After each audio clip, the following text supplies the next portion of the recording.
বাংলাদেশ ভারতের সঙ্গে একটা যুদ্ধ বাঁধাবার জন্য মরিয়া চেষ্টা চালিয়েছে। মোহাম্মদ ইউনূস ক্ষমতা দখলের পর থেকেই নানা ধরনের প্ররোচনা দিয়ে আসছেন, কিন্তু ভারত সেই প্ররোচনার ফাঁদে পা দেয়নি।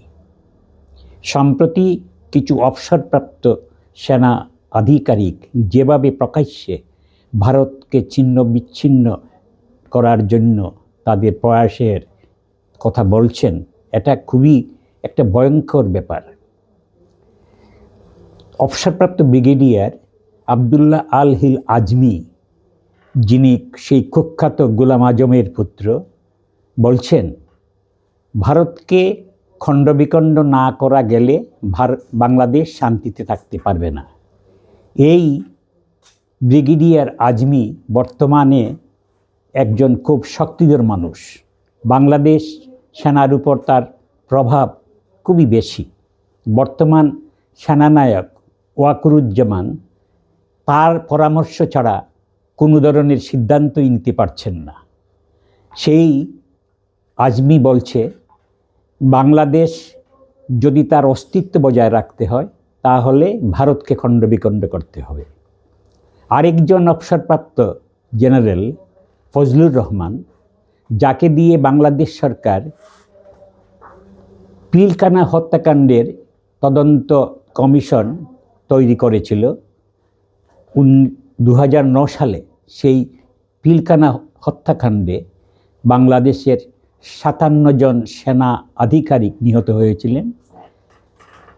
এই ফজলুর রহমানের প্রতিবেদন সম্প্রতি প্রকাশিত হয়েছে।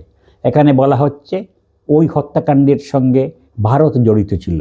যেদিন এই হত্যাকাণ্ড সংঘটিত হয় সেদিন নাকি 760 জন হিন্দিভাষী লোক সেনানিবাসে ছিলেন। তো এইসব আজগুবি গল্প ছড়িয়ে মানুষকে বিভ্রান্ত করা হচ্ছে।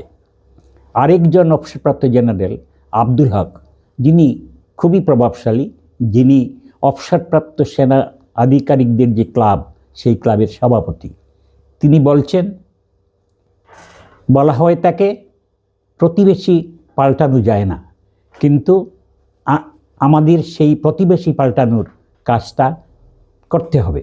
বাংলাদেশের লাগোয়া ভারতের যে সমস্ত রাজ্যগুলো রয়েছে সেগুলোকে বিচ্ছিন্ন করে স্বাধীন রাষ্ট্রে যদি পরিণত করা যায় তাহলেই বাংলাদেশের নিরাপত্তা নিশ্চিত হবে। এই ধরনের প্ররোচনামূলক কথাবার্তা তারা প্রকাশ্যেই বলছেন, সংবাদপত্রে তা ছাপাও হচ্ছে, অথচ বাংলাদেশ সরকারের কোনো ধরনের প্রতিক্রিয়া নেই। এই অবস্থায় ভারতকে এ ব্যাপারে খুব সতর্ক নজর যেমন রাখতে হবে, তেমনি কূটনৈতিক স্তরে তাদের যোগ্য বার্তাও পৌঁছে দেওয়া দরকার।